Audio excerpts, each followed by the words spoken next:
Good morning, everybody. Thank you for being here with us this morning for episode 9 of Fire for Effect.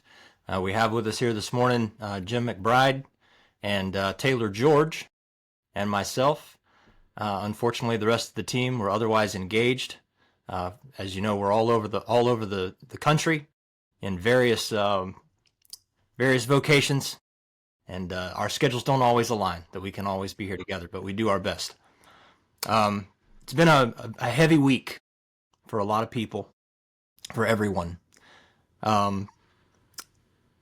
We've lost something in the country this last week, and regardless of how you feel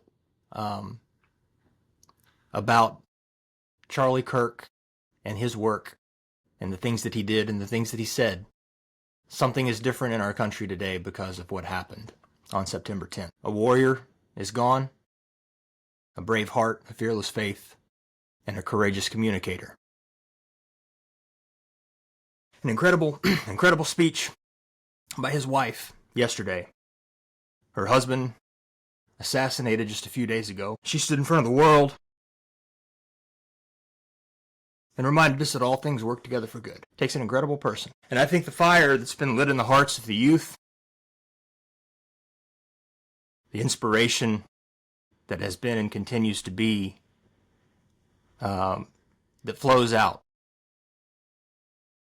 of Charlie Kirk and his work, I think that will be multiplied and amplified in his death. What I think we would like to talk about this morning is what are the implications as Christians of living in a country where there is the danger, there is the risk of paying the ultimate price for speaking your mind, for speaking what you believe to be the truth, for speaking biblical truth. And then the question that I've had posed to me multiple times in the last few days is what do we do with this? What as Americans do we do with this?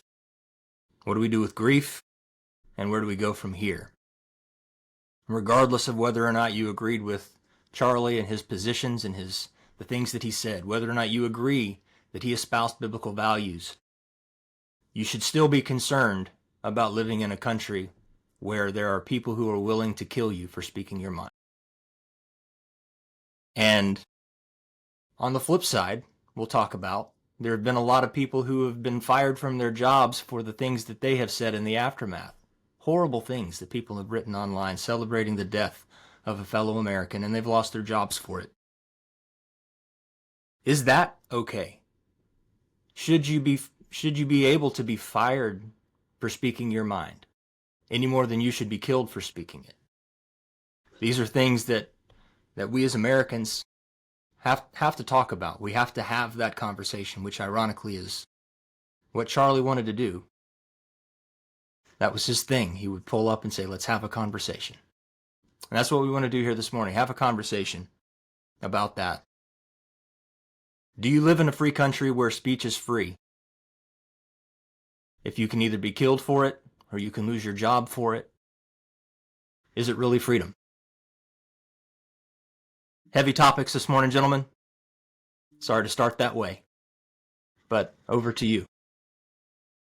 I'm very glad you started that way. That's what this is all about, taking on heavy topics. I'll kick it off just really quick, just some reaction to what you're saying and the events that happen. I hope, first of all, that people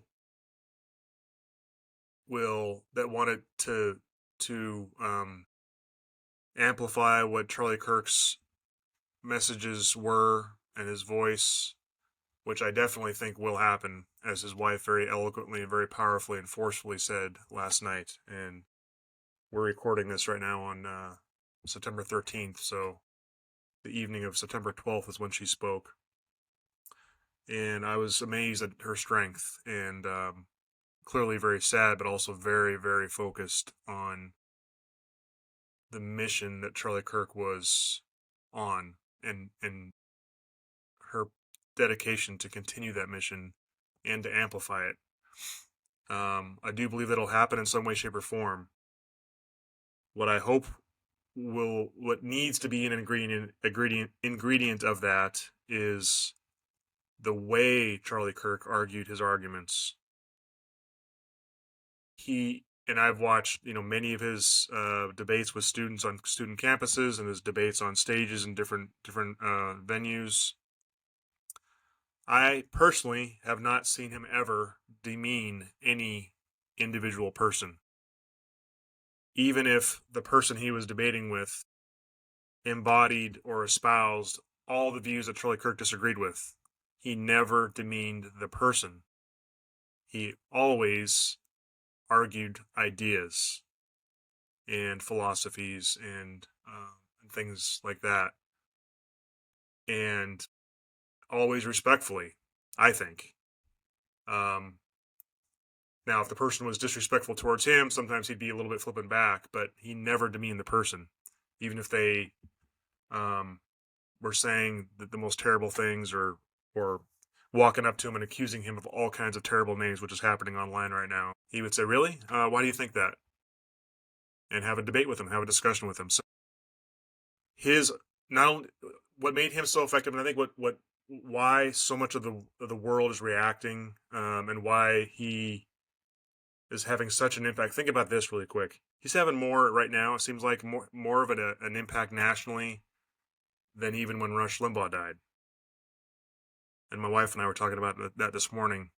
And Rush Limbaugh was an incredible, 30 years or so in the radio industry, incredibly influential, and a staple of conservatives who wanted some humor and sanity, in their day throughout their workday listening to Rush Limbaugh. Charlie Kirk, I think, has had more of an impact on the nation, and it's because of the Turning Point USA, Turning Point Faith. I think there's even Turning Point Women, if I'm not mistaken, creating a movement of actual people based on principles. So it will live on in one way, shape, or form. And all I just want to say, and I'll turn it over to Taylor, is it needs to include not just the ideas that Charlie Kirk espoused, but how they were articulated, the manner in which they were articulated, which is very biblical, by the way. Not demeaning the person, just arguing the ideas, under the premise that, I'll go back to the Declaration of Independence. My favorite government document, Declaration of Independence. All men are created equal, created by God, equal in dignity in the eyes of God. I'm adding my words to the meaning of the Declaration of Independence, what I believe Jefferson meant. That all men are created equal, all men and women, all mankind, created by God, equal in dignity in the eyes of God. And government's job is to secure the God-given rights. And that's how I believe Charlie Kirk looked and acted. Everyone he talked to, he believed God created that person in his image with dignity. And they may have been, they don't believe that in themselves, which often leads to a lot of these problems, social issues we have, is people don't believe that they were created in God's image. And they don't believe in God at all. And once you unanchor yourself from that belief, now you can believe anything, and you can also be very easily deceived. And anyone can be deceived, of course, but you can be much more easily deceived and react to the whims of whatever society is telling you is right and wrong at the moment. And we all know societies can go off the deep end, as they often have throughout history. That's the ingredient that I hope that when this movement continues, because it will, and I believe it will amplify, at least for a time, and I hope for a long time, that it includes that ingredient. Looking at every single person that disagrees with the values of the movement, and respecting those people as God's creation, and arguing ideas and arguing them well and respectfully. Well, It's, from my perspective, I'm going to say some things here that might surprise some people, because I feel like that we as a country can get, and really, if you look back through history, this isn't anything new. We as a country can and do get very divided. And there's nothing wrong with that. That's a necessity. You sometimes hear the term diversity thrown around a lot, but diversity of thought is critical. As this old saying goes, if everyone's thinking the same thing, then someone isn't thinking. It is necessary for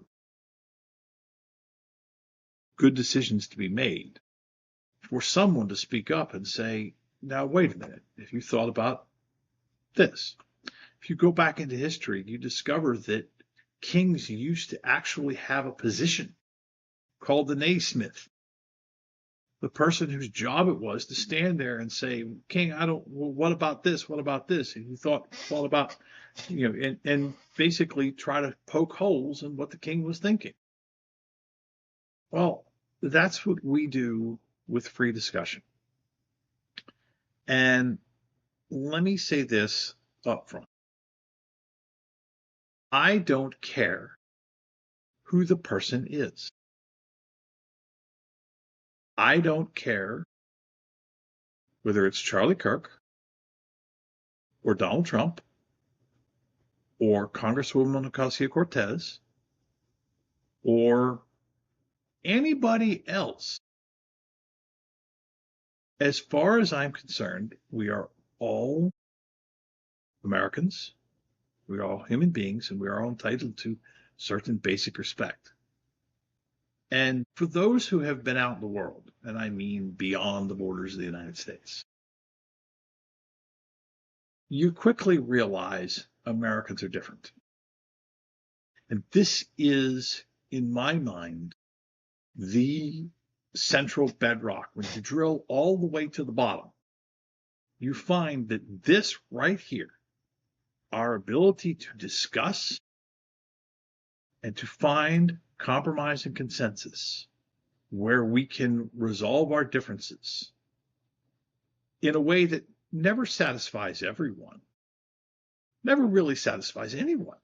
No one ever gets everything he wants. But we reach a position where we can all live with this together. And have there been moments where things have not gone well? Absolutely. Have there been moments where we've come to a conclusion and then said, that didn't work, and we're going to have to back up and take another crack at that?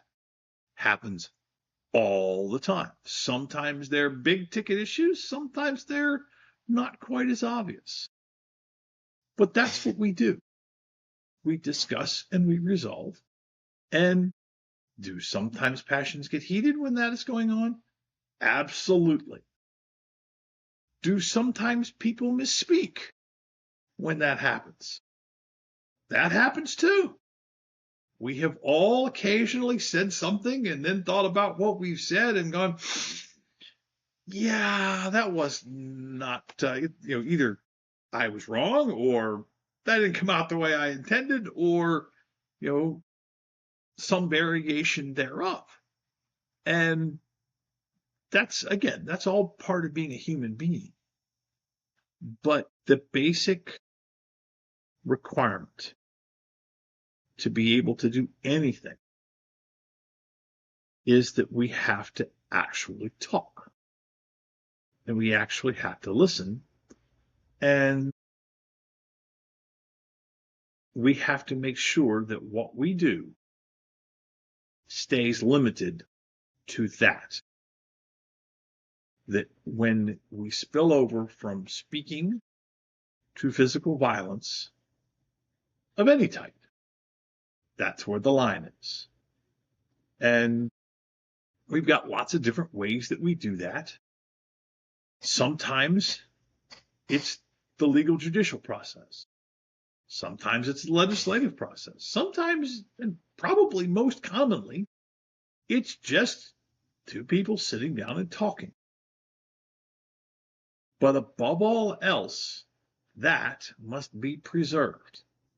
Never can we have it where a response to someone's discussion is something other than, let's talk about that. If the answer becomes, I hate you, what are you going to solve? And to me, that's the distinction here. Now,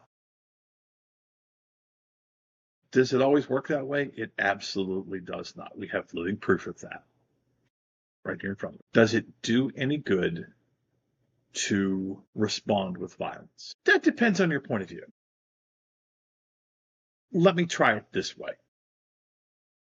Is there a response with violence? To a certain extent, there is. But that's what we call law enforcement. We as a people have determined that we are going to take that particular point of violence and we're going to cabin it and we're going to put it in very specific limitations of what we will and will not allow to occur. Then we will hand that to the government's agents and say, you are authorized to use this particular piece of violence. Does that work perfectly? It absolutely does not. Does it work better than other options? Yes, generally speaking. History again shows that when it's uncontrolled, it gets pretty ugly pretty fast. Do mistakes still get made? Sure they do. But I think mistakes by a small group is more likely than to be resolvable than mistakes made by everybody all at once. So, so is there a form of violent response? There absolutely is, but it is cabined and contained in that concept we call law enforcement. For the rest of us, the answer is to continue to speak. A wise man once said that the best remedy for speech you don't like is more speech. And that's the truth. We have to solve things by talking about them and by listening. And we're all human beings. We all make mistakes. And yet, when you look back through our history, and my undergrad degree is in history, so I've read into a lot of these things and oftentimes wished I could get in a time machine and go see them. But nonetheless, that's how we solve problems. And some of our greatest names in our history are people that have solved problems by talking them through. They're not always people that when you stop and think about them, you may or may not like this person individually. You may or may not like the results that came out of what they said. But nonetheless, that's still the way that we do things. And if you don't like the results, then it's your responsibility to step up and speak and see if you can't change it. That's what we do with, our ultimate form of that is what we call elections. And so, that's the way it works. And, I can go through long lists of names, but, the facts of the matter are is we have to talk. That's the only way. When people stop talking, bad things happen. Charlie's on record saying that as well. And it's a concession that you have lost the argument. You have no confidence in your ability to persuade when you stop talking and you pick up a weapon. So many people have come up to me in the last several days, many of them tears in their eyes, and they've asked, why has this affected me so much? It's not like people don't die. We hear it in the news way too often. So it's not, we're not completely, we don't lack exposure to sudden and tragic deaths in our society, sadly. So what is different about this one is their question. Why does this affect them the way that it has? And people have told me, I can't stop thinking about it. In the past, when bad things happen, I can go back to work. I can get involved in the things that I do, and it at least takes my mind off of it for a while. But they can't shake this. So why? Why do you think this has affected people the way it has? Is that a question for us? I think it's because of what I alluded to earlier. If Charlie Kirk was an equally effective arguer that he was, but he was also demonizing people, calling them names, trashing them, raking them through the mud, he would be ultimately number one less effective, in my opinion.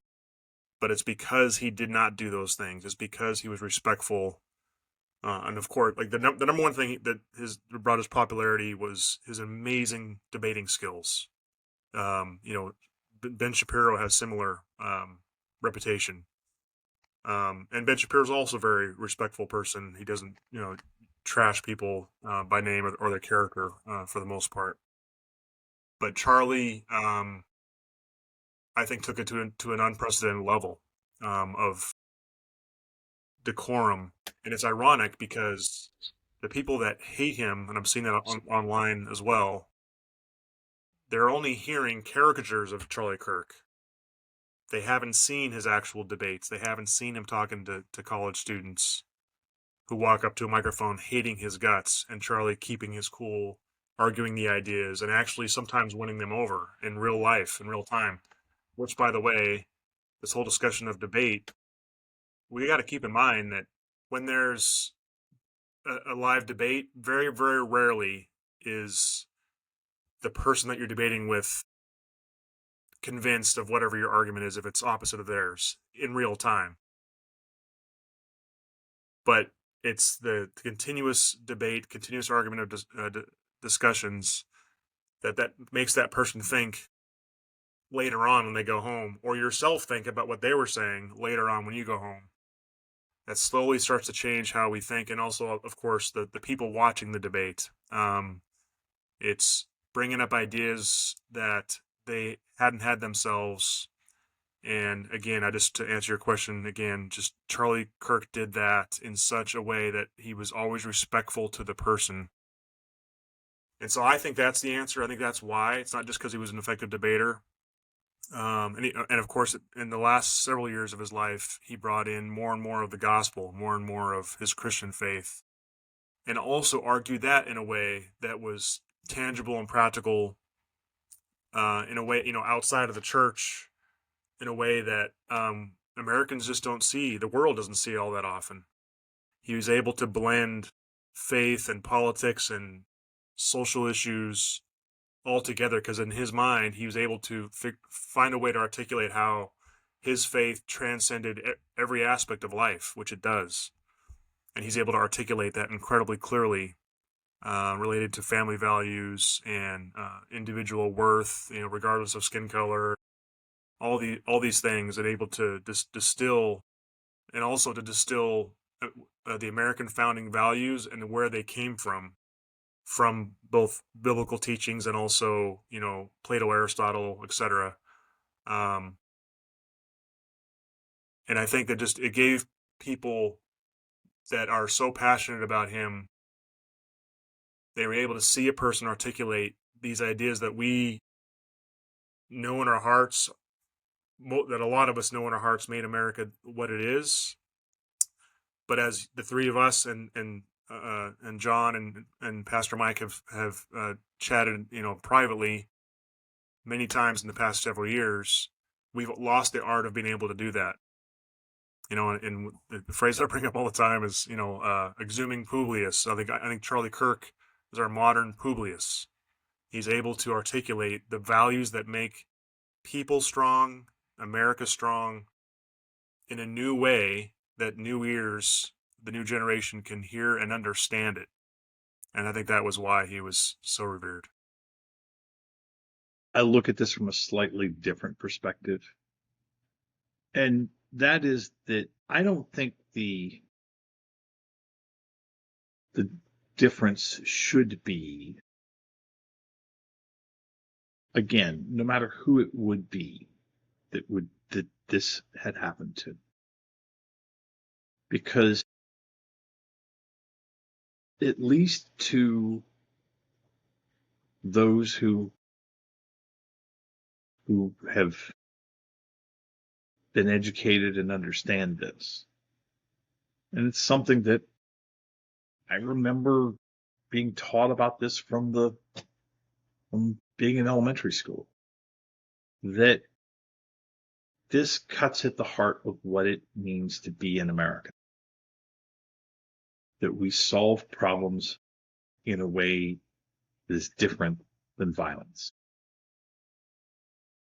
And we think things through, and we listen, and we use our own mind.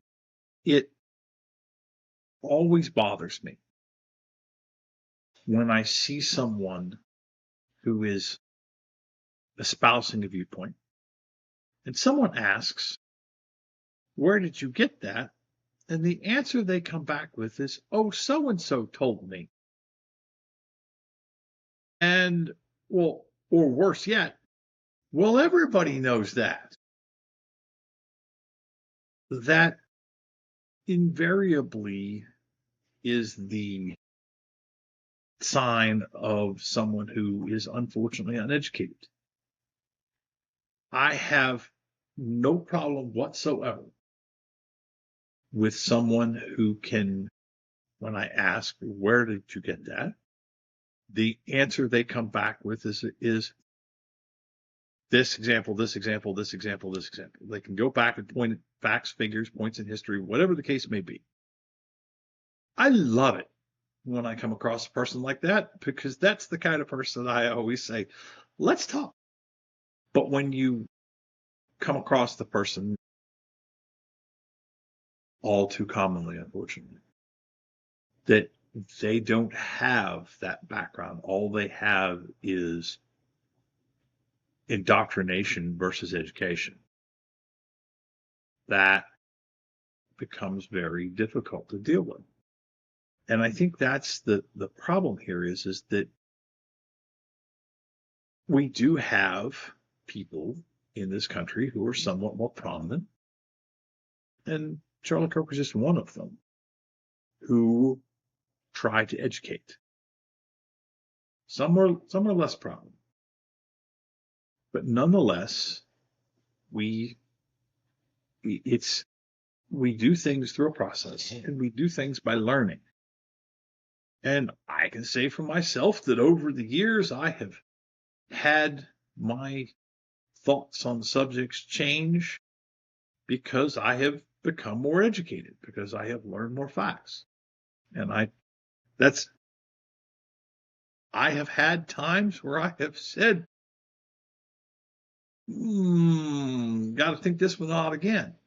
I think the classic one that, to put it in a slightly less weighty subject area, I think a classic one that many people have been through is when you're young, you hear people that are older than you say, if you don't have kids, you don't understand.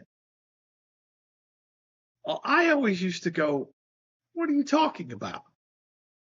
And then the day came where I was a father, and suddenly I was educated. And I had to go back to some of them and say, you were absolutely correct. I did not understand. I did not have enough. There's a somewhat famous story of it may be apocryphal, but nonetheless, it's a good story, and fairly, I have a suspicion there's some grain of truth to it, that the geologist who had the original job of teaching the Apollo astronauts, and apparently was having trouble getting that across to them, when the opportunity was presented to teach them in a different way, he resisted it. it was taught that method was chosen anyway. They got him a field teacher out of Caltech, Dr. Silver.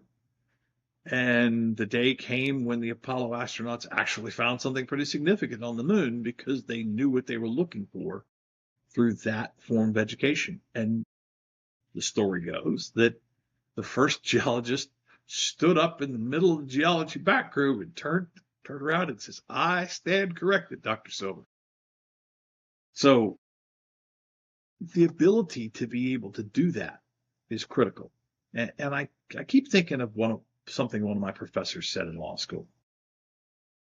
It was a moment that I think, well, those of us who are old enough to remember it will recognize. And that was, it was the Wednesday after Election Day. So it was the morning after the election in 2000. And I was taking Wills and Estates, and Professor Bowman walked into the classroom that morning. It was the first class out the gate. I was not really awake yet because I had been up a goodly chunk of the night. He walked to the front of the room. This was probably 8 o'clock. He walked to the front of the room. He looked out at everybody.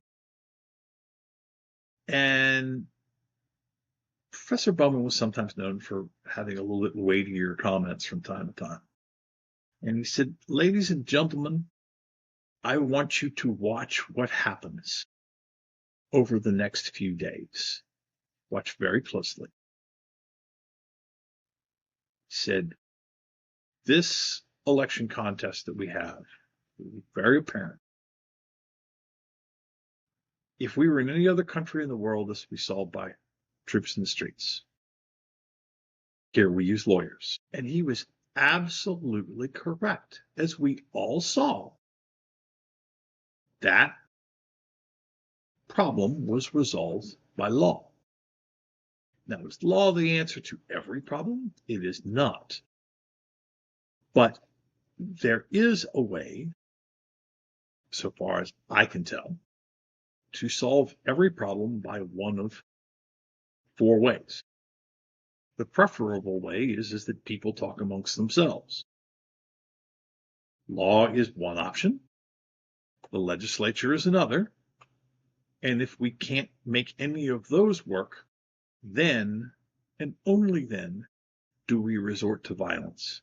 But we do it, again, in that cabined way that is controlled so that it doesn't become something that destroys everything. So internally to this country, we call it law enforcement. Externally, we call it the military. But you'll notice both of those, and it used to be my job to do this. Both of those have very strict controls on how they function and how far they're allowed to go and what they're allowed to do. And that's what makes us, amongst other things, that's what makes us American. Go ahead, Jim. Something you said, Taylor, a few times now was, how we are supposed to debate and how we're supposed to communicate with one another. And that requires some kind of societal moral code of moral regulation, self-regulation for that to happen. And that reminds me of John Adams' famous quote, "We have no government armed in power capable of contending with human passions, unbridled by morality and religion. Our Constitution was made only for a moral and religious people. It is wholly inadequate to the government of any other."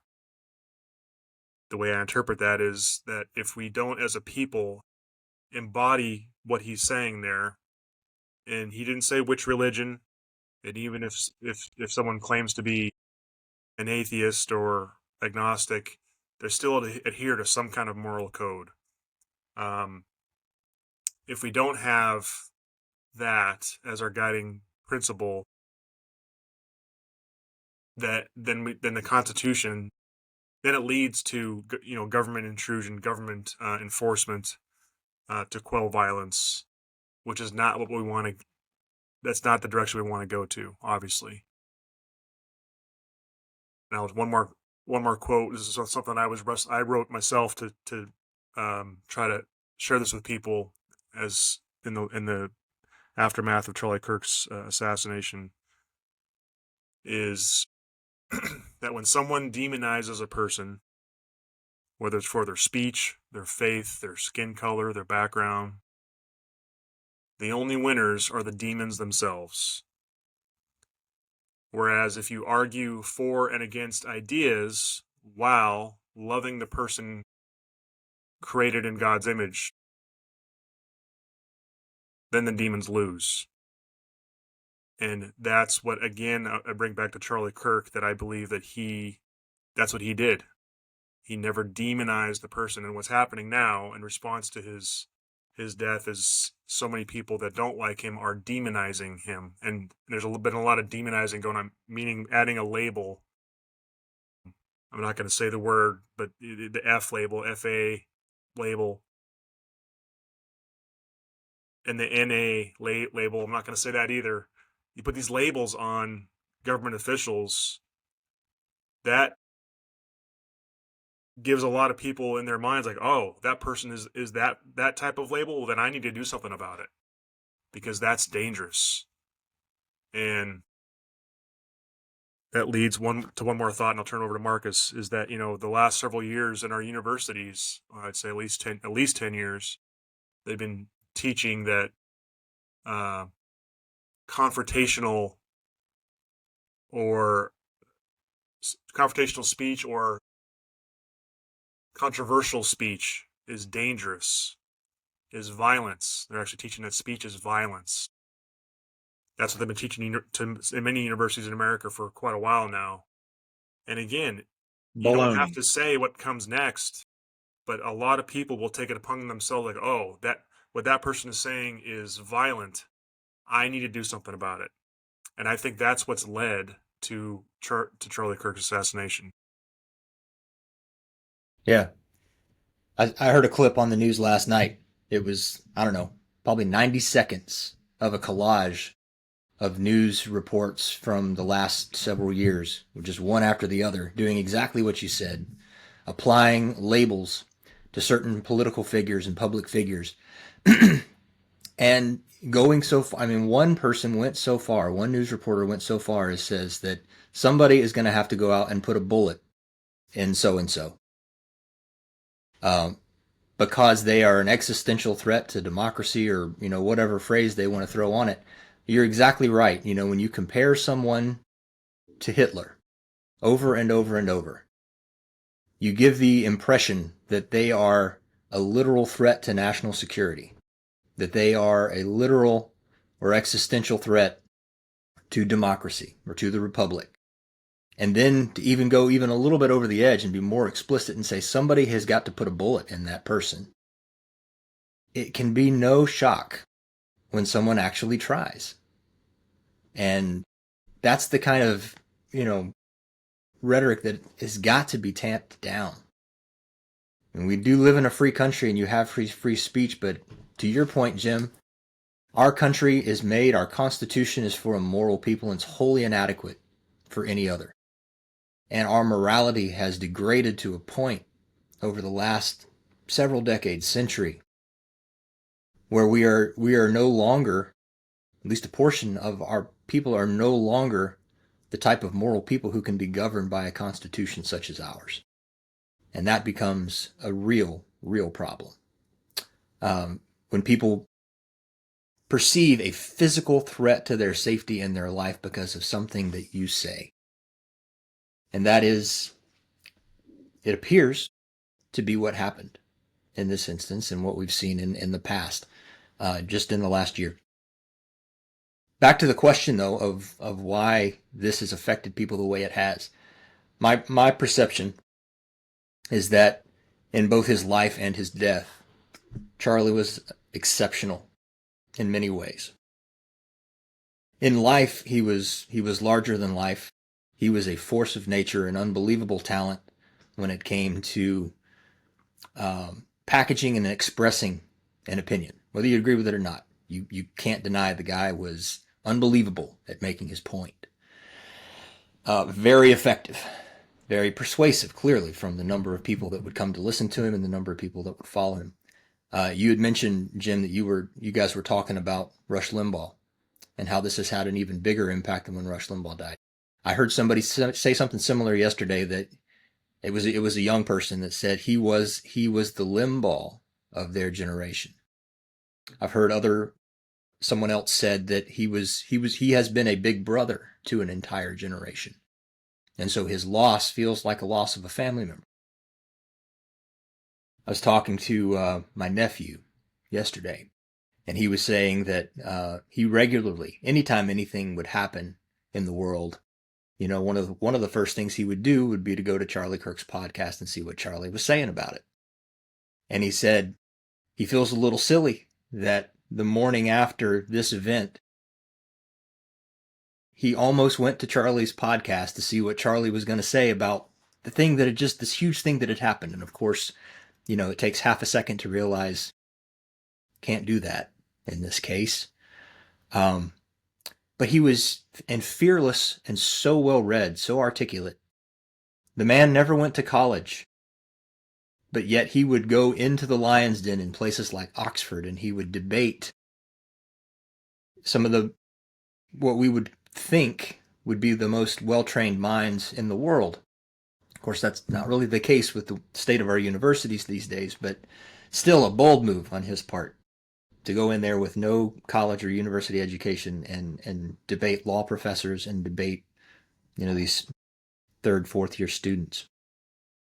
And so I think he was widely respected, not just for his ability to articulate an argument, but his courage in where and how he would do it. And again, Jim and Taylor, you as well mentioned, it wasn't just his message, it was the manner in which he presented it. And as you guys were talking, it reminded me of Paul in the New Testament. Similarly, he would go into these bastions of secular and pagan ideology, and he would sit there for days and just talk to people. And ironically, it kind of ended the same way for him. He was beaten. He was persecuted for the things he was saying, the ideas he was presenting that were wholly antithetical to the consensus of the time and the place and the culture in which he lived. And ultimately, he was killed for it. That similarity just came to my mind as I was listening to you gentlemen talk. And so in his life, he was clearly special. He was unique. In his death, I think his death has had an impact on people in a unique way as well. One, because of who he was in life. And a question that was asked me the other day was, in history, recent history, in the last 100 years, has there ever been any other death, assassination, or otherwise that has had the kind of impact that this has had in the last 48 to 72 hours or 36 hours? Absolutely. And what came to my mind was Kennedy, President Kennedy, and the similarities being both young, both articulate, both handsome, both with a large following of youth that came to the stage and was offering something that was different. And they could explain it, they could articulate it, and they had this huge following, this energy that was behind them. And then both to be publicly executed.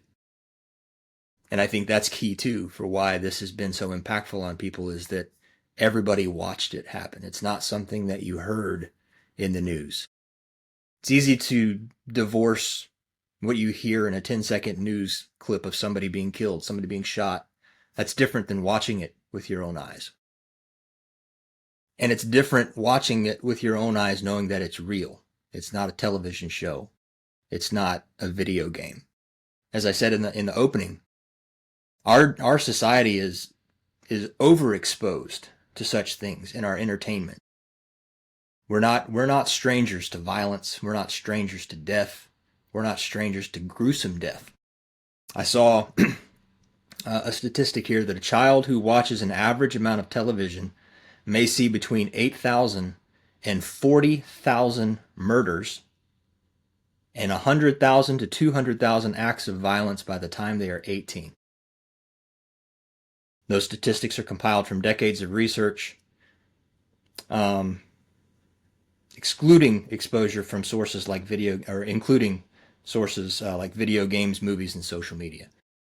So our youth, our society, we see death all the time portrayed on our television screens, our computer screens, and on our phones. But this is different. And both of you gentlemen, having served overseas and in combat, when you see somebody die, when you see someone killed and the life go out of them right in front of you, that has an impact on you. You're never the same after that. And we have an entire generation now of young people who have seen something they never should have saw. And whether they can put their finger on it this morning or not, they feel different. The world is a different place to them, having seen that. And so I think the way Charlie lived and the way he died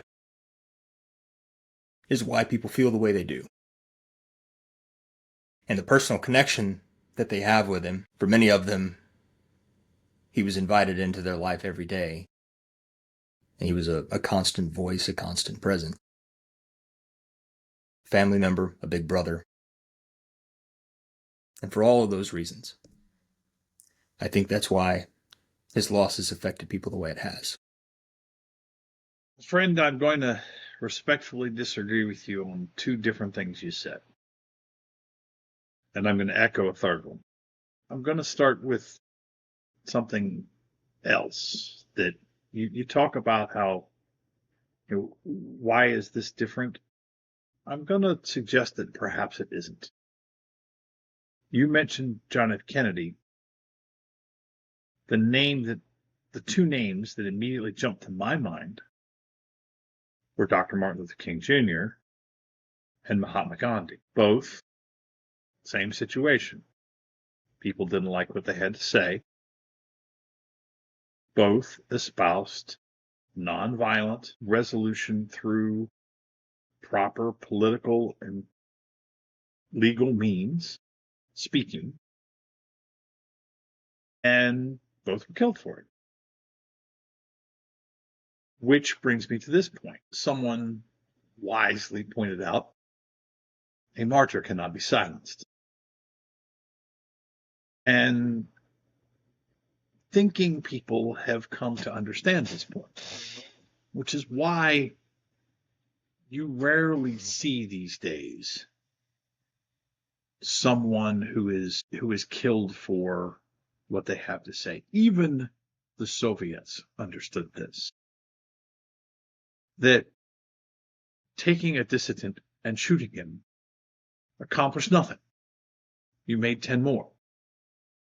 Locking him up in a gulag, you have a better solution. It's not perfect, but it's a better solution. Now the question becomes, why is this guy locked up as opposed to trying to stop him from what he had to say? Nonetheless, I think that that's the answer, is that you're dealing with a situation where an individual, and you can argue whether that encompasses just this person or a larger group. I don't know if that's really where we want to go here yet. But nonetheless, it's someone decides they've had enough and this person must be silenced. You cannot silence them. It's impossible. And I think last night's commentary proves it. Are there going to be people that are going to espouse hate as a result? There absolutely are. I have always somewhat scratched my head at the concept of people who espouse hate of someone that they think is espousing hate. That doesn't seem to get you anywhere, so far as I can tell. But nonetheless, But here's the thing. And this is Can I just say really quick that kind of reveals their true motive is not to stamp out hate. If they're confronting hate with hate, then they're obviously hypocrites, number one, but also that's not the real intent. I've always wondered about that. In some respects, I think you're right. In other respects, I wonder. Because I think we've all, doing some of the things we've done, learned to never ascribe to malice something that can just as easily be ascribed to stupidity. And stupidity in this context being lack of understanding, lack of education, not as in inability to think. I've seen many, many very intelligent people who, not knowing the entirety of the picture or not knowing how to address something, who have done something that they have come to regret. And so I'm Yeah, I mean, anger. I'm hesitant to suggest that. Yeah, you're right. Something more. Anger can consume somebody as they see something that they hate, and anger takes over their thought, and they say something hateful in response. I guess I'm talking more about kind of the organized attack on someone that is True. unquote hateful. True. And they use hate to do that. Yeah, but you're right. Individuals can clearly lose their composure based on what someone's saying, and lose their perspective.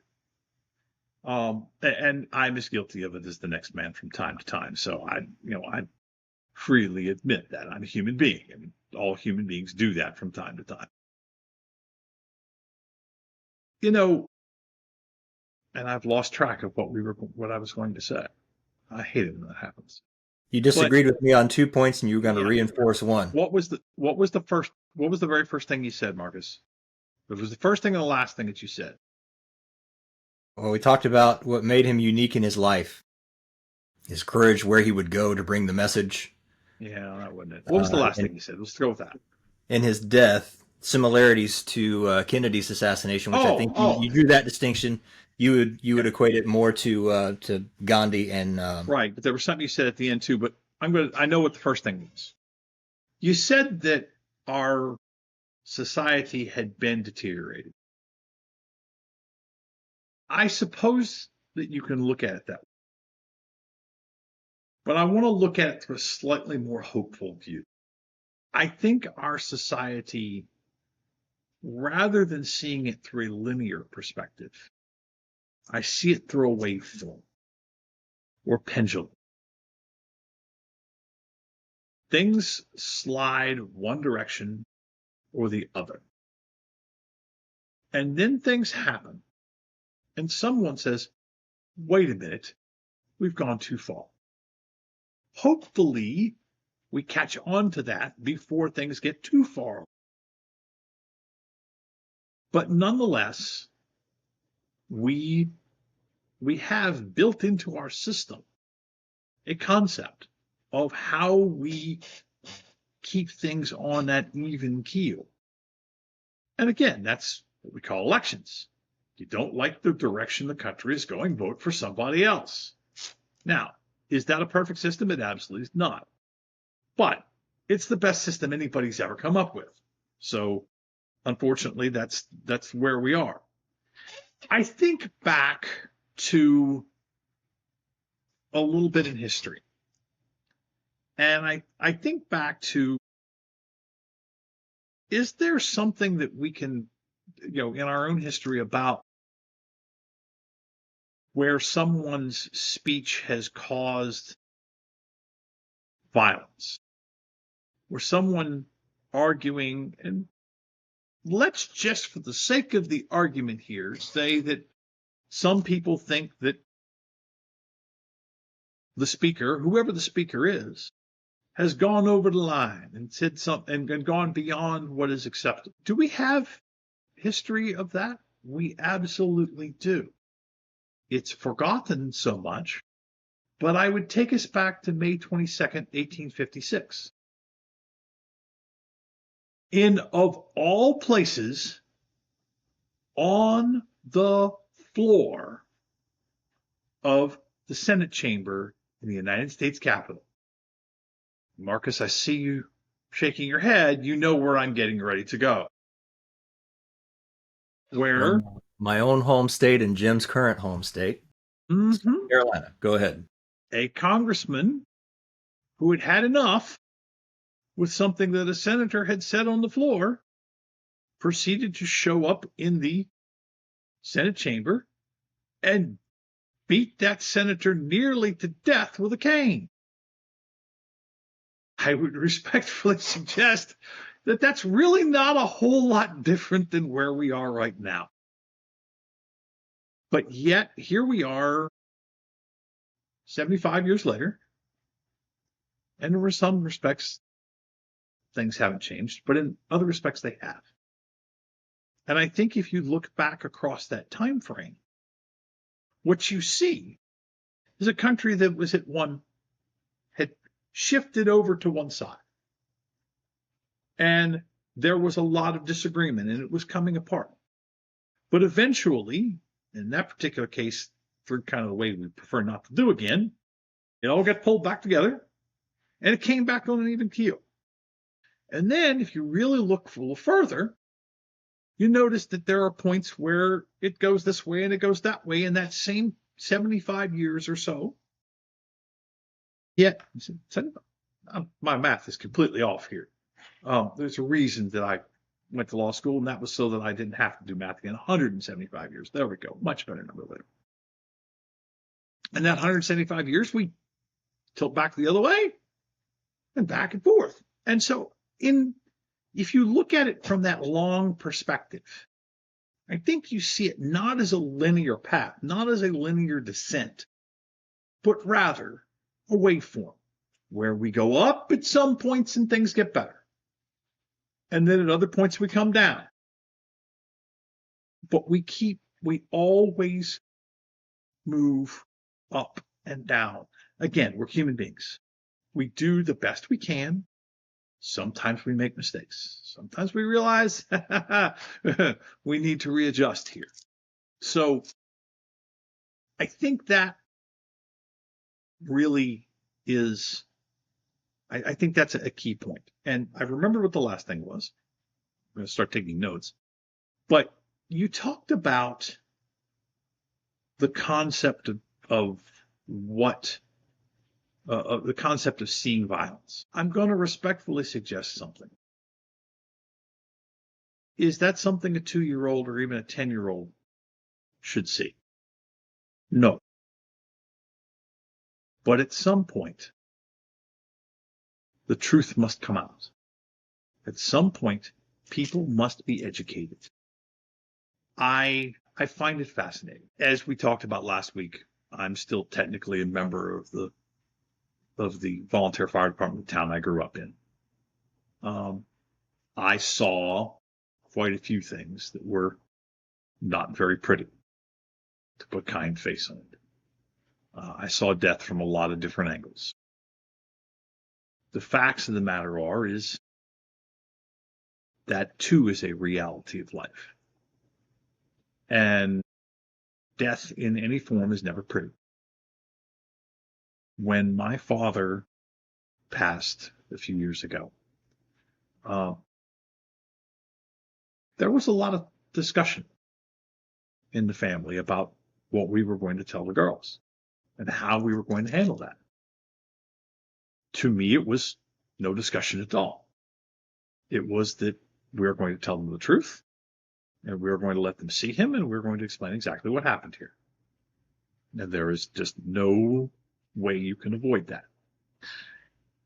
I don't see a problem with even, say, older children, 14, 15, high school for that, for lack of a better term, having exposure to even the concept of violent death, because It is a reality of who we are as human beings. And it's something they must understand. They must understand not only what happens and why, but also what its causes are, how we got here, why it is that this has happened, the good, the bad, the ugly, when it is necessary. I am eternally shocked at the number of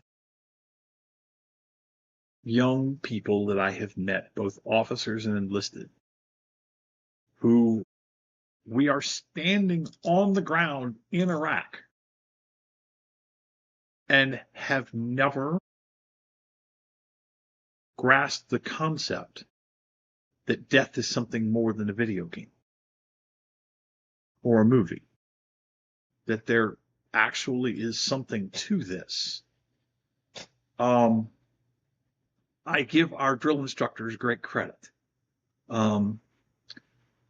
I suspect we all had the same experience where they somewhat pounded the concept into our heads rather strongly. but I will never forget seeing this young Army specialist's face the first time he was confronted with a dead person in Iraq. He just stood there with this, I don't know what to do with this look on his face. And so I would respectfully suggest that there is some good that comes from this. And as you gentlemen well know, I am somewhat famous for taking the position that there is always good in anything, no matter how evil it may look on its face, and that I can find a redeeming quality in everyone, no matter who they are. And that's not really this is not the place for some of those discussions. But in this case, I would suggest this is, while obviously tragic, that we take this and use it to show this is what happens. Is this really what you want to do? I somewhat suspect, and I feel pity for this young man who has now got himself in this situation. I wonder if he could be shown that video beforehand and then have him and say to him, is this really what you want to do? Are you willing to accept this consequence? I don't know him. I don't know a thing about him other than what I've read. But I'd like to think that at least, if so many young men that I know, including myself, when I was that age, I think if given the opportunity to see the consequence, might take a different perspective and might say, that's not the path that I want to go down. I will make one last observation. I'm a firm believer that everything happens for a reason. And we frequently do not understand what that reason is. Sometimes it works out for the good, sometimes not so much. But there is a reason for everything. And I would point out that the good Lord knows what he's doing. And that's just where we are. And so we'll have to see someday we'll see where this all takes us. But there's a reason for it, and I accept that. Two things, Taylor, and then I'll turn it over to Jim. I think we're closer together than you originally said. I think we actually agree on 2.5 out of 3 things. I agree that we need to look at this more as a waveform than a linear thing, and I don't think we said anything different there. I just think what I was initially describing was the fact that we have been on the decline of that waveform until September 10th. And the encouraging part is that I think my sense is that we may be on the incline now. I I think there was a turning point, and I chose that phrase Pun intended, specifically. yes. Exactly. Um, I think the desensitization to violence is one of the things, along with all of the political rhetoric and the indoctrination that happens in universities, etc., that got us to this low point that we hit on September 10th. And the fact that so many young people watched that happen and now they are thinking, I think we have turned a corner. We've turned a point in this younger generation. And I think, as you said, they're realizing this is not what we want. This is not the world that we want to live in. It's not the world that we want to create for our generation. And sadly, Tyler Robinson, he made a choice on that day. 22 years old, and death penalty is on the table. The governor of Utah was very explicit about that. And if and when that happens, I take no joy in the death of that young man. It's we've got to do better. Yeah, his father, I believe, was a former sheriff. I just feel bad. I mean, horrible for that family. Apparently, there was no indication, other than he was speaking out, against Trump and Charlie and all that kind of stuff. Which fine, that's free again, back to free speech, all about it.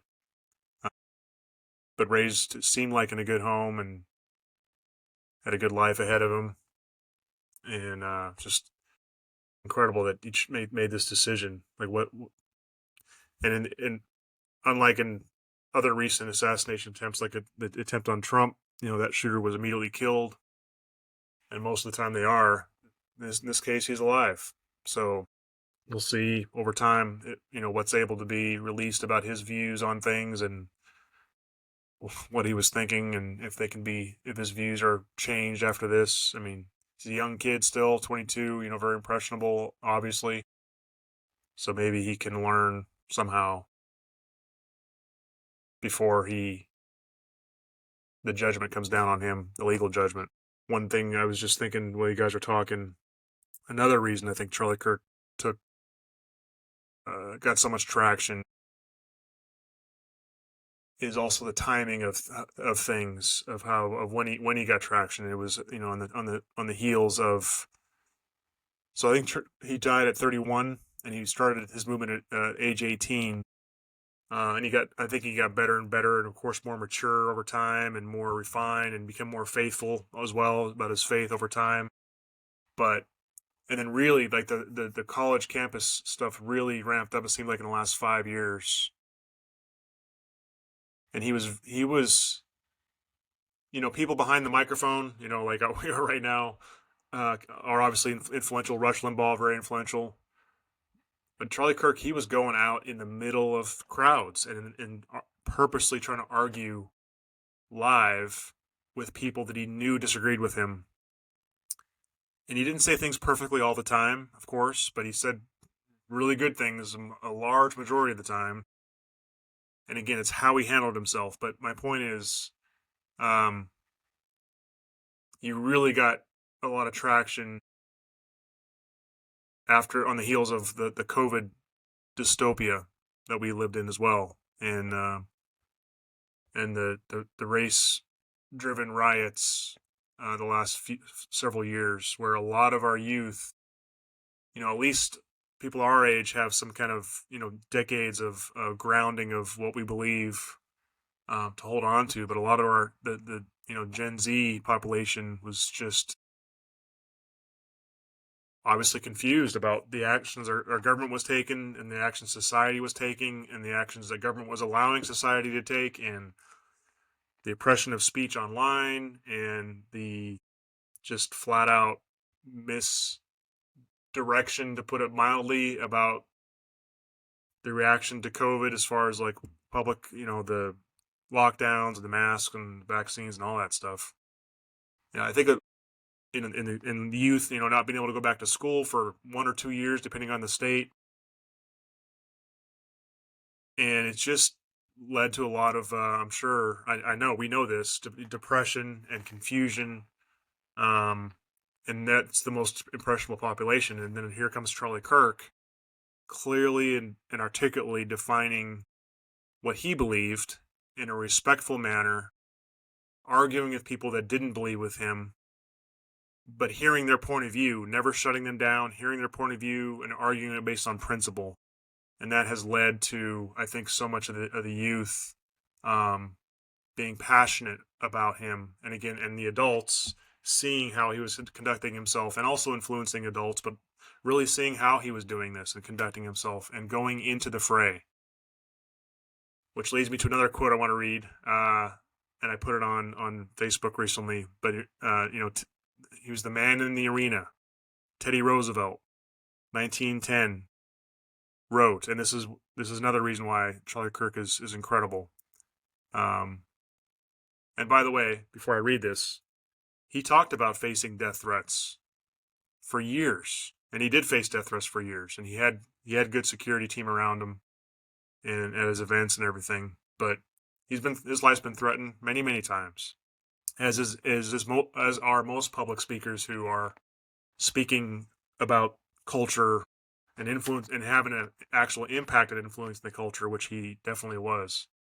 But he still went out there in huge crowds, which you can't secure everything. Not even a president, obviously, and Secret Service can secure everything. Though I would say they could have secured that event better at where Trump was shot. Anyway, so Charlie Kirk was fearless because he passionately believed in what he was arguing. Teddy Roosevelt's quote, 1910, the man in the arena. It is not the critic who counts, not the man who points out how the strong man stumbles, or where the doer of deeds could have done them better. The credit belongs to the man who is actually in the arena, whose face is marred by dust and sweat and blood, who strives valiantly, who errs and comes short again and again, because there is no effort without error and shortcoming, but who does actually strive to do the deeds, who knows the great enthusiasms, the great devotions, who spends himself in a worthy cause, who at the best knows in the end the triumph of high achievement, and who at the worst, if he fails, at least fails while daring greatly, so that his place shall never be with those cold and timid souls who know neither victory nor defeat. That's just one example of many quotes we could talk about that espoused just the courage to go out in the public and do what Charlie Kirk did. I love that speech. Powerful. Incentive to get in the ring, to get in the arena. Too many of us sit on the sidelines. I was having this discussion with somebody yesterday. In times like this, you often hear it say, well, we stand with so-and-so. We stand with such and such. We stand for this. And, I've heard it. I hear it a lot in church. The church says the church stands for whatever, sanctity of life, traditional marriage. We stand for what is that? What do we mean when we say we stand for something? I think all too often in our minds, we think we're standing for something as long as we have what we believe to be the right opinion on the topic. But there's no action involved in it, which I would argue is not really standing for anything. It's congratulating ourselves in having what we believe to be the proper opinion, and then repeating that in our own echo chambers. That's not standing. Charlie was standing for something. And I know there are a lot of people who don't agree with what he stood for, but you cannot deny that he stood for it in a very real sense. There was action behind what he believed. And I think that's to be admired. It is to be admired. And I just wanted to clarify two things so that I don't leave a false impression. I agree with Taylor that what I think we're both saying is I think less exposure to the kind of fake violence that we see on television and video games that desensitizes people to it and more exposure to the real acts of violence and their consequences, I think is the thing that will click in kids' minds. This is not a game. This is real. There are consequences behind what I do and what other people do. And I think an entire generation saw that, and they're having that mental process is going right now. I know we've been going for quite a while, and I wanted to get to two more questions briefly. We talked about freedom of speech. Charlie was exercising his freedom of speech, and he was killed by somebody who, as far as we can tell, the reason that he was killed is because he was saying something that somebody disagreed with. And so, what does it say about the state of our country, where we're supposed to have freedom of speech, where a fellow citizen might kill you for exercising that right? And on the flip side, there's been a lot of horrible things said in the aftermath of this on social media and elsewhere, people saying just some awful things about Charlie. And many of them have lost their jobs as a result. So, in no way am I saying that losing your job is in any way comparable to losing your life for expressing your opinion. But is it okay to live in a country that is built on the right to speak your mind, to be in a position where you might lose your life, or to a much lesser degree of severity lose your job for speaking your mind? Well, see, the thing is, as I alluded to earlier, there's consequence for everything. And as a lawyer, I look at this through that lens. And I don't know how to answer this question other than that way. And I don't want this to become a dissertation on the law, because I don't think that's really what we're here for. But I will just say this, to go back to something I said earlier. We have a process where we resolve these questions. And this particular question has been at least resolved for now. And one of the beauties of our system is that there's really no question that's per se off the table, although the more important ones take a great deal more effort to revisit than some. But that's a discussion for another day too. But there's a process by which we can change this if we want. But here's where we are today.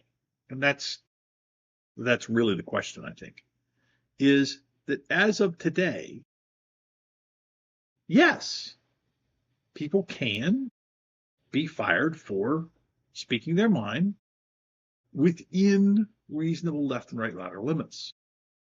And here's what they are. That there are certain subjects that we take off the table. We say you can't fire somebody for race or religion, for various other concepts that we call civil rights. All right. But can we fire people for the fact that I don't like your haircut? Absolutely we can. That's a reality of the way our system is designed. There's some exceptions, contracts and so forth, but for all intents and purposes, that's where we are. And so that is a reasonable limitation that we as a society have chosen, that we don't want to have it when we are dealing with what people say. We don't want there to be absolutely no consequence. Now, I think it's really, really important to see the two limits on here.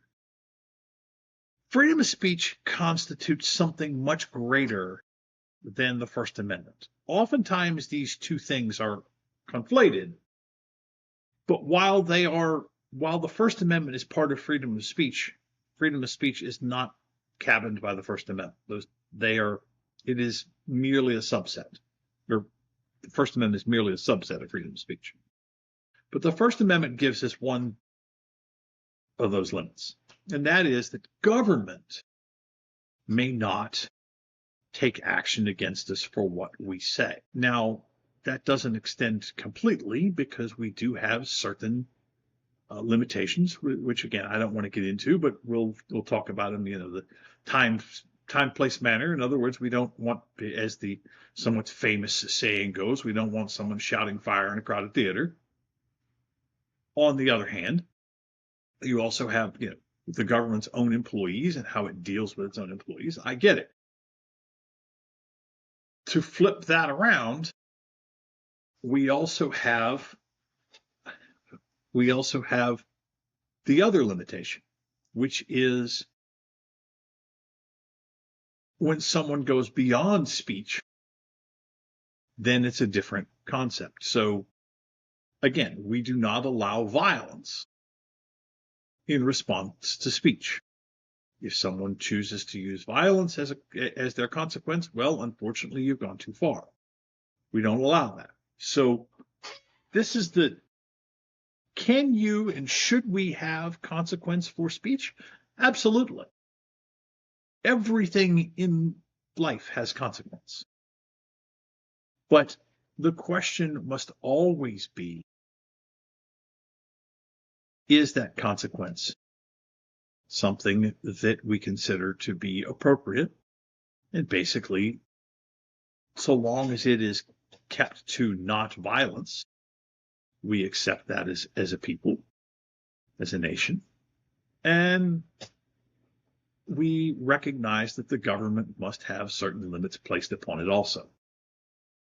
So yes, I think and again, I see this through the angle of law, but I cannot, in my own mind, justify how it is that we could have a system where people could say anything they wanted at any time, under any circumstances, and not have a consequence.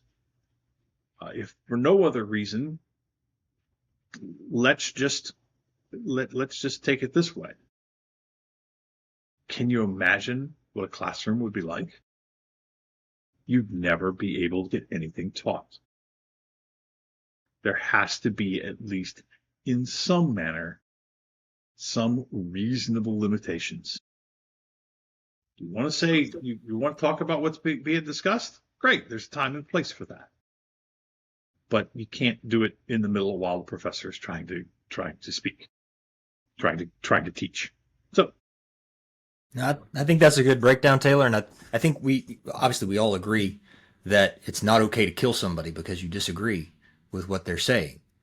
Not only does that cross the line for the First Amendment, but it's also murder's just illegal. That's not a legitimate response. What I struggled with in my mind, though, as I was watching all of this Marcus, go down. If I could say, yeah, murder is one of those things that we call, to use the term that you learn the first week of law school and never use again, malamente. It is inherently wrong. It's not something that we have chosen to prohibit. It's something that just is inherently wrong. Everybody knows that it is inherent in us as human beings. You don't kill people. Inherently wrong as human beings, but also scriptural. It's one of the 10 Commandments, literally. You don't murder people. And all of Western civilization is built on the 10 Commandments, topic for a different day. But, so yeah, we all agree that it's not okay to kill somebody. It's not okay to murder somebody because of the things that they're saying that you disagree with. What I struggle with in my mind, though, is I was watching all of this go down online, where people are lashing out against Charlie Kirk and what they perceive to be hate speech on his part, intolerance, offending people, and indicating, and not just indicating, straight up saying that he deserved what he got. Just vile things that people are saying online, and many of them have lost their jobs. I think I saw a statistic yesterday, 8,000. Is that right? Is that what I saw? Hundreds, if not thousands, of people have been fired from various jobs for saying these types of things. Now, all of us, as service members, have probably said this at one time or another. I've said it before, that I may not like what you say. I may disagree with what you say, but I will defend to the death your right to say it. Have you guys said that before? I have. And as I'm watching this go down online, I started to question myself, would I defend to the death someone's right to say that? That's awful. Do they have a right to say those things? And can you say that if you concede that they do have the right to say that in a free country, they have a right to express their mind and say whatever they want, regardless of how terrible it is. Can you really say they have that freedom if the consequence is to lose your livelihood? I was struggling with that in my mind, and the best solution that I could come up with is that yes, they have that right, and no, they shouldn't lose their job unless it's a condition of their employment. And everywhere that I've worked, and I know in the military, there is a code of conduct. There is a set of expectations that I have agreed to meet as terms of employment. And an employer has a right to protect the image of his business, which is an extension of himself or herself. And if the kind of behavior that is being displayed, the words that are being said by one of their employees, if it is viewed as harmful to the image of this company that is an extension of me, then yes, I have a right to fire that person, especially if it's part of the terms, part of the employee code of conduct, if you will. That in order to work here, you have to agree to behave and act and speak in this way, on or off duty. And so in that way, I think it is proper that these people have lost their jobs. But I struggled a little bit initially with like, is that not hypocritical? To say, and this whole conversation revolves around somebody being able to speak their mind without paying for it with their life, or, to, again, a much lesser degree with their job. Is that okay for people to be fired for speaking their mind? And again, long way around, the conclusion that I came to is yes, as long as it is something that they had, a set of expectation that they agreed to meet. I will conduct myself in this way as a condition of my employment. And if they violated that, then absolutely they can and should be fired. Yeah, when we were talking offline just before that, I agree, and I don't know where the clear line is, because sometimes contracts can be kind of vague, certain phrases that you're signing onto, but the conflict is the right of the worker with the right of the business owner, who has rights to conduct his or her business the way they want, and to have control the image and of what the business stands for to a point the way they want. And that's just a natural tension that's there. But I think that when it comes to an employee saying something that does not reflect the image of the company, then the owner of that company has certain rights, I would think, let that employee go. Again, if it's within the contract. Now, we don't need to go down this rabbit hole. However, I will bring up a lot of people were fired during the COVID crisis too, because they refused to get a vaccine, or even if they spoke out against the vaccine or whatever online, when those things may not have been in the contract that they signed for that job. And of course, several employees have sued and won those lawsuits. Some have sued and have not won those lawsuits. But yeah, it's a natural tension when it comes to free speech, which I think is a principle that's worthy of defending, free speech. But there are gray areas that are that require free speech to determine which direction to go in certain cases. Yeah, well, like I said, I initially struggled with it because I started to feel like a hypocrite because I was so disgusted by what I was reading online. And your first instinct is like, people should not be allowed to say that. You should be allowed to talk like that. And as soon as I thought, I was like, well, wait a minute. Not too long ago, I was on the other side of this argument saying, you don't have to defend free speech if it's what everybody agrees with.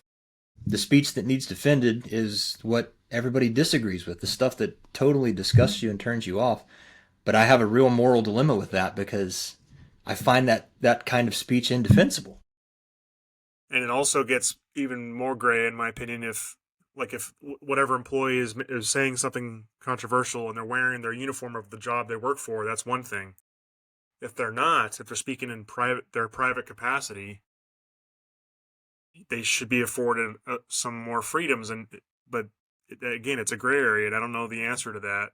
We as former military officers had to be very careful about that, of course. And there are orders and things like that define that kind of thing, and we could get punished if we spoke in our private capacity out of uniform. And there's certain guidelines for that. I think Taylor could quote them by heart. On the civilian side, you would think that a private employee speaking in their private capacity should have more freedoms, just freedoms of speech to voice their opinion, and they should. But again, it's a gray area, because then if people figure out, and I'm saying it too, Marcus, in my area, restaurants being canceled because a worker or an owner said something. Most of it's been if they said something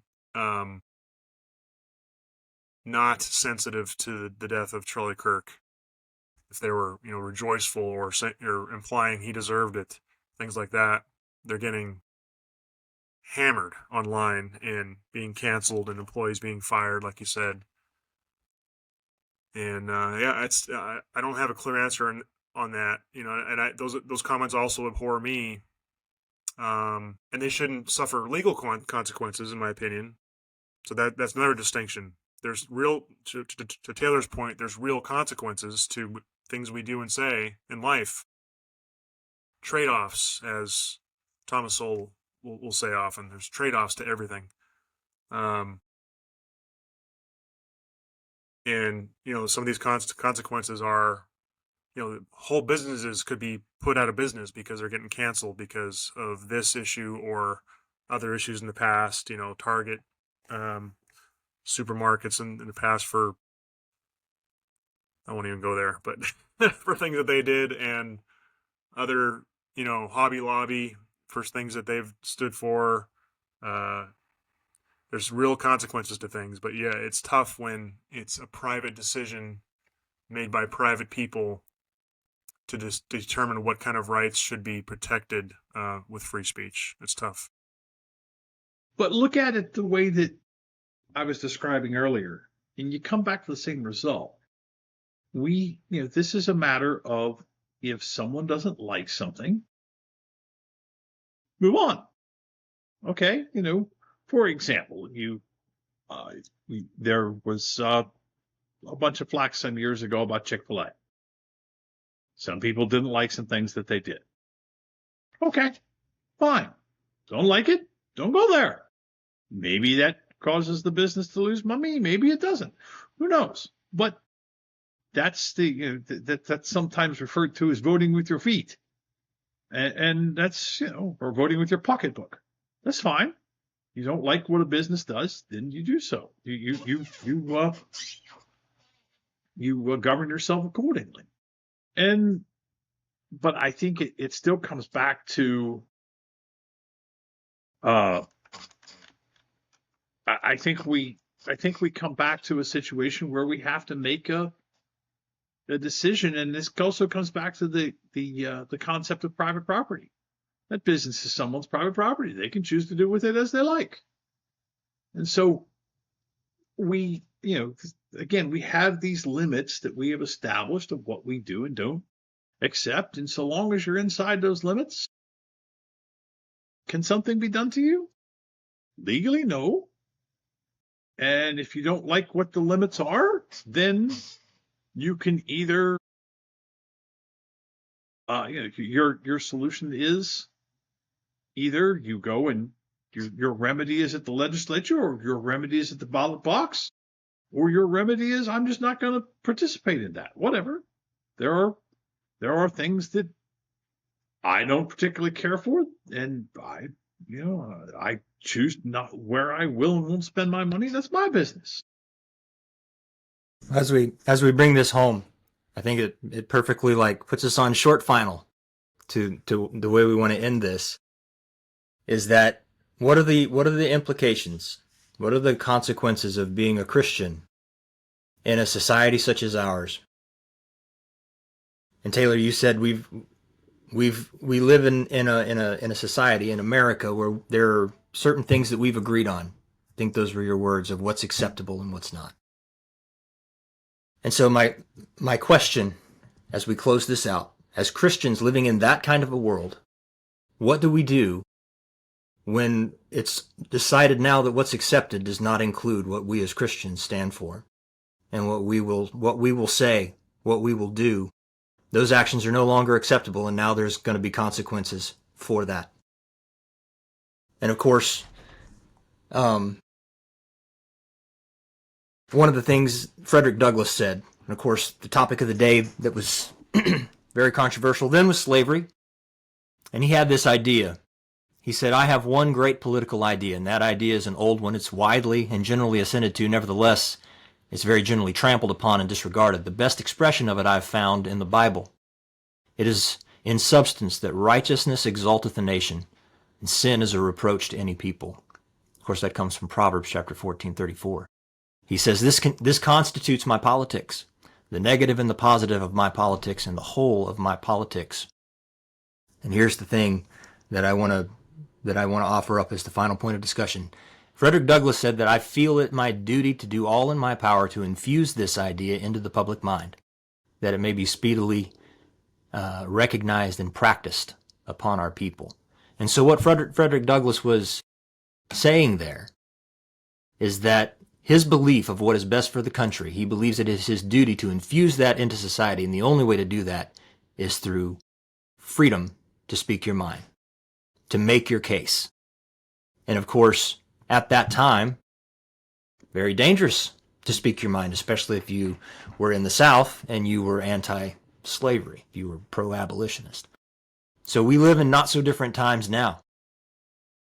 Fortunately, we've gotten a reprieve over the last couple of years where we feel much more at liberty to speak these biblical principles, but that may not always be the case. It hasn't always been the case in recent memory. And so if and when that changes again, as Christians, what are our obligations and what are those implications of living in a society where we, like Douglass, feel that righteousness does exalt a nation and that sin is a reproach? And to say that publicly in the public square, knowing that there are going to be consequences, that you could lose your job, that you could lose your influence, you could lose your position, you could even lose your life. What do we as Christians do with that? And I think the answer is, regardless of the consequences, up to and including our life, we have to continue to stand for those biblical truths and infuse them into society, and the consequences be what they may. Before I respond to that directly, speaking of a man in the arena, Frederick Douglass, wow.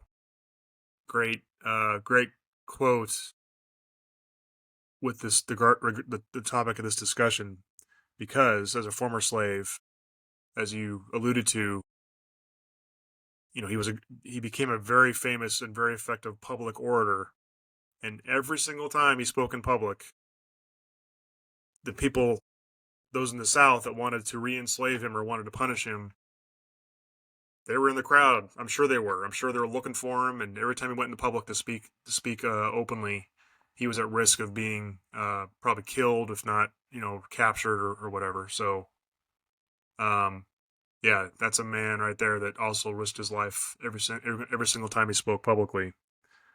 And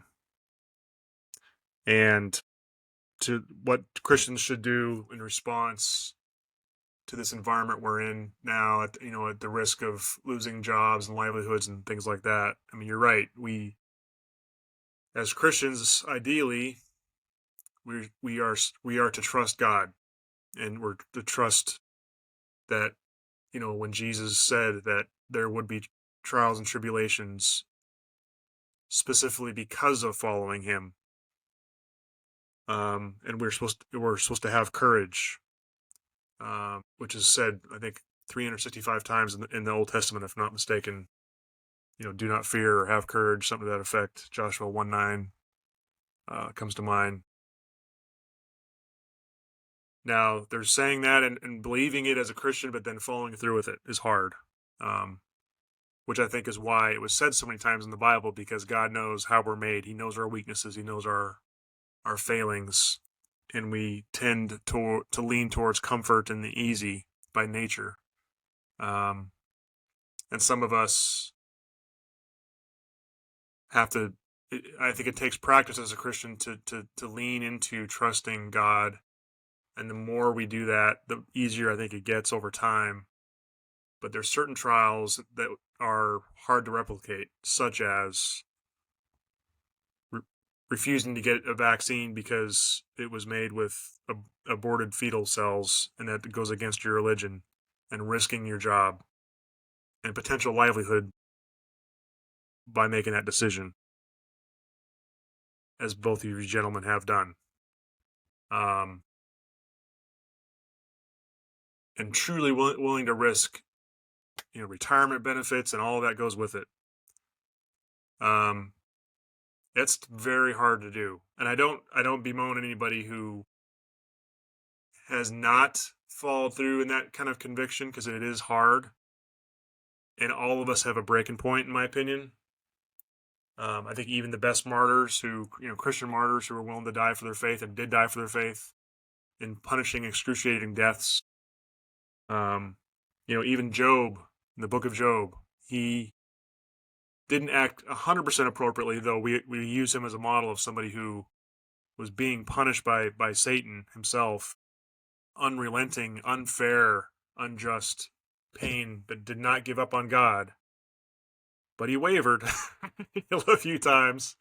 And King David in the Old Testament, read the Psalms. There's a guy who wavered, never gave up on God, but definitely got angry, definitely got upset, definitely sinned, definitely gave in to sin with Bathsheba. So we know as Christians what we're supposed to do. And I think part of doing it is, like I said, kind of practice. Doesn't quite make perfect, but it helps us get better at it the more we live our faith faithfully. And also community of fellow believers, which is also a common theme in the Bible. Leaning on other believers and believers helping other believers, because there's going to be persecution because of your faith. And if you're in a community and a network of other believers who will to some extent have your back and help you out if you lose your job or whatever, help you get another job or temporarily let you stay at their house or whatever. I heard a lot of stories like that. It's all of the above, but you're right, Marcus. We are called to face those persecutions that will come our way because of our faith. So it's not easy, and we just need each other and our own convictions and our own in staying in the Word and praying and all that stuff, all the spiritual disciplines. Amen. Taylor, any parting words? It's who we are. You be who you are. And that's really the end of the analysis as far as I'm concerned. I was raised a certain way. I taught myself other things. I learned. I educated myself. I established myself a system by which I would control myself.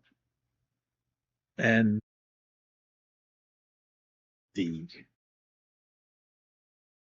that's just kind of the way that the thought process ends. And it goes back to something that I said earlier.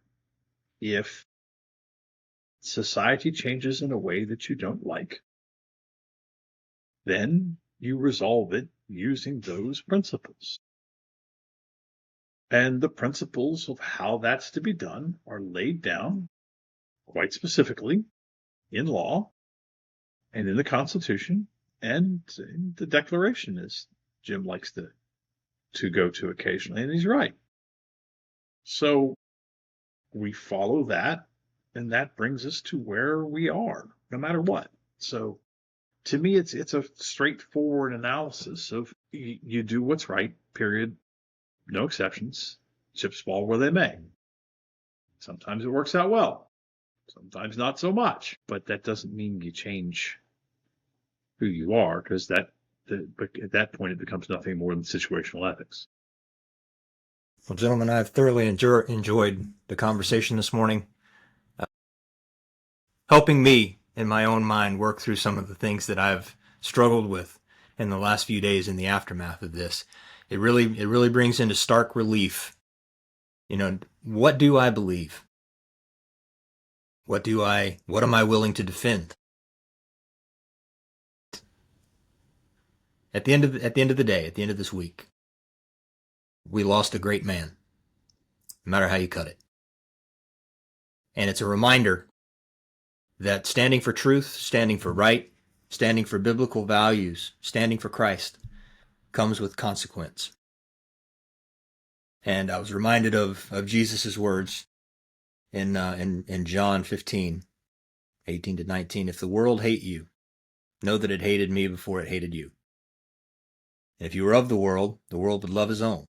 But because you're not of the world, but I've chosen you out of the world, therefore the world hateth you. So if we find ourselves standing for truth and we find ourselves hated and persecuted, we are in excellent company. And I hope in the days, in the weeks, months, and years to come that we are able, as Abraham Lincoln said, to find the better angels of our nature. We are able to not be overcome by evil, but overcome evil with good. And make America the kind of place that it can be and that it should be. Conversations like this are a part of it, and I appreciate you being here this morning. Likewise, Marcus, Taylor. Thanks, gentlemen. Yeah, good conversation. All right. We'll see y'all next time. God bless y'all.